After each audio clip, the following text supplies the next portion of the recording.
Social emotional learning programs are training our children to be emotionally manipulative. These programs reinforce the idea that as soon as a child starts to feel any level of discomfort, they can walk away from the task and go to the classroom's safe corner.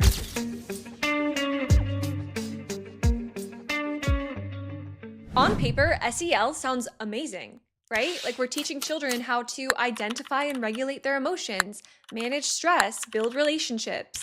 But in practice, it's turning teachers into unlicensed psychotherapists and children who are hyper aware of every single emotion they're feeling, making decisions on fleeting emotions rather than reason. Like so many other education reform programs, SEL started out with good intentions, and it did produce good outcomes for a time, but now we've clearly lost the plot. Like when students were asked to practice social awareness by empathizing with classmates during a math lesson on identifying numbers. The United States is experiencing its lowest academic performance in 30 years. Reading and math skills are declining, teachers are burning out, and yet our solution is to pour as much money as possible into SEL programs and based on our hopes and dreams that somehow it's going to help our academic performance. So what happened? I mean, SEL didn't start out this way. Well, the roots of SEL actually go back to ancient Greece. In the Republic, Plato proposed a holistic model of education, one that balanced physical exercise, the arts, math, science, and moral character. Plato understood that raising a functional human being takes more than just academically educating them. The first modern application of SEL within our education system was actually back in the 60s. And in 1994, the official term of social emotional learning was coined by the Collaborative to Advance Social and Emotional Learning. They packaged up the concept into a very nice organized framework. This framework basically touches on 5 interrelated areas of competence, being self-awareness, social awareness, responsible decision-making, self-management, and relationship skills. Now, fast forward to 2020 and the pandemic hit.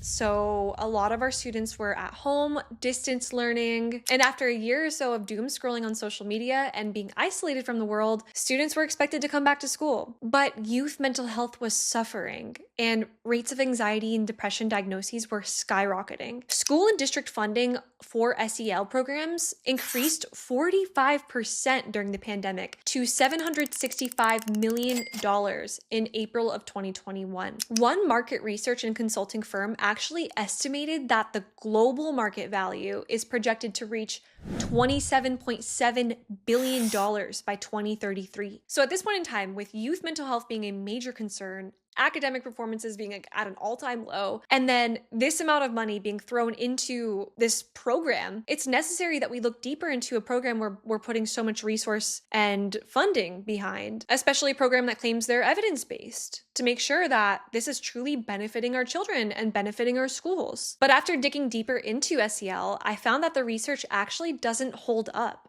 the way people might assume.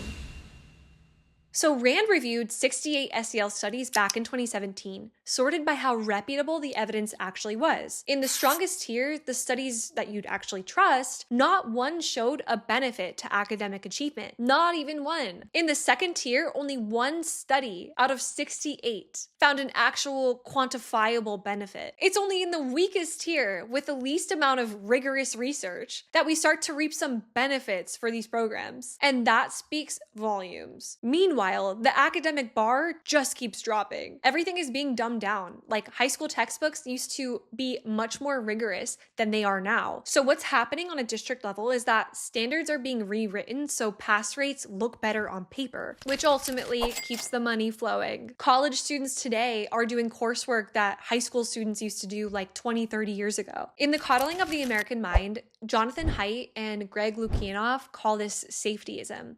Shielding kids from discomfort, so much so that the shielding itself trains the exact thought patterns behind anxiety and depression. So they're basically flipping the old saying on its head by saying what doesn't kill you makes you weaker. Walk into any classroom, elementary, middle, sometimes even high school, and you'll see a safe corner in the corner of the classroom with pillows and toys and like coloring books. Like they're tempting a child to like leave their work and just go hang out. But they need a reason, obviously, to go there. So what better than to say, I'm anxious.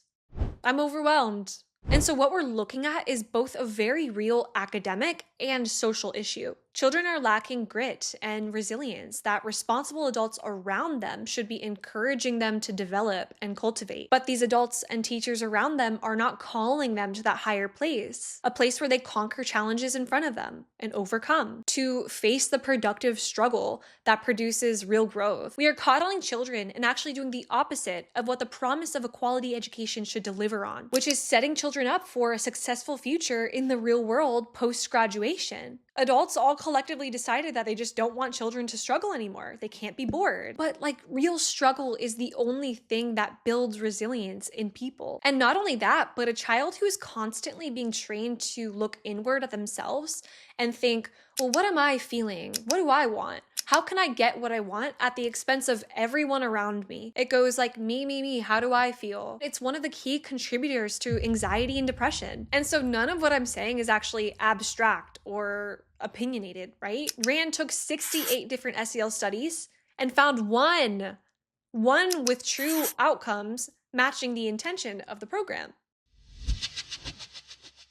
And a lot of teachers are getting really frustrated with all of these SEL programs and how admin is enabling these really bad behaviors for students in classrooms. Teachers didn't actually sign up to be a teacher to like emotionally regulate their students or like be their part-time therapist or like parent. And so teachers across America are starting to get really overwhelmed and burnt out from dealing with all of these emotional and behavioral issues from their students. But that's the job now, right? We're expected to de-escalate our students, check in on them, hold space for them on top of teaching. And every minute spent on an emotional check-in is a minute not spent towards improving their competency, improving their skills, developing their goals. And that's precisely this unlicensed psychotherapist dilemma. It's eating the instructional day alive, and teachers are to blame when things aren't working out. American Enterprise Institute senior fellow Robert Pondisio believes SEL has become a central purpose of education and is now doing the job of what has been traditionally the work of families, faith,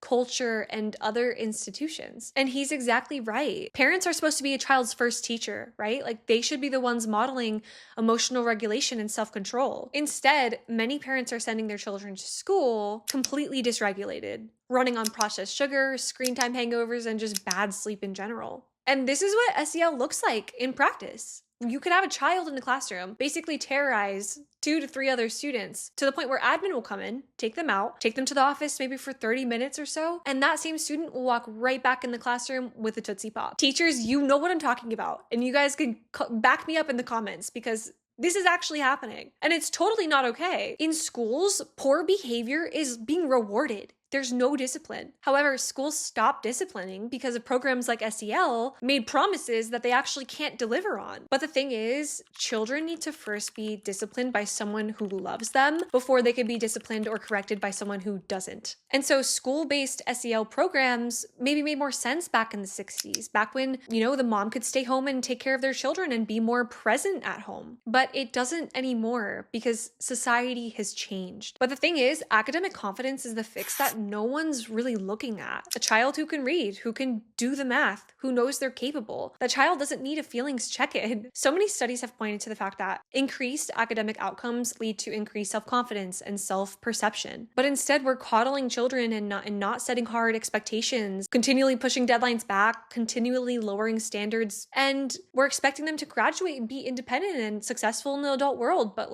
that's not the case. And one really important point to make is that medical ethics actually ban people from practicing if they're unlicensed, right? If you can't have a therapist who doesn't have a certification or a license, an active license, for very obvious reasons. But education doesn't have that same standard set. It's kind of a free-for-all, and nobody's enforcing anything. None of this means that feelings don't matter. It just means we've been solving the wrong problem. A young adult becomes confident by looking at something they thought they couldn't do and overcoming and doing it. We don't need any more programs teaching our children resilience, okay? We need adults who believe in them and challenge them to do really hard things. But most importantly, let them struggle. And so all of these things in these classrooms, every safe corner, mood tracker, platform, every emotional check-in that's designed to build build emotional regulation and foster these soft skills, they're actually just managing feelings rather than actually building real skills. We keep treating children's discomfort as something we need to medicate instead of allowing it to be the exact thing that allows a child's mind to grow.